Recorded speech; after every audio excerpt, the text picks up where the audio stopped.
মাঠে তখন রাজ্যের হতাশা। শক্তিশালী দক্ষিণ কোরিয়ার কাছে ৬-১ গোলের বিশাল পরাজয়ে টুর্নামেন্ট থেকে ছিটকে যাওয়ার দ্বারপ্রান্তে বাংলাদেশ। অথচ এই ম্যাচের শুরুটা ছিল পুরোপুরি স্বপ্নের মতো।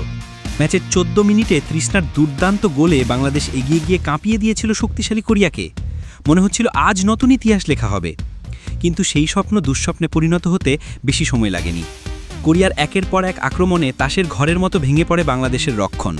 ১, ২, ৩ করে শেষ পর্যন্ত ৬-১ গোলের বিশাল পরাজয়। স্বপ্ন কি তবে শেষ? না, বাংলাদেশের ভাগ্য তখন ঝুলেছিল হাজার মাইল দূরের আরেক ম্যাচের ফলাফলের ওপর।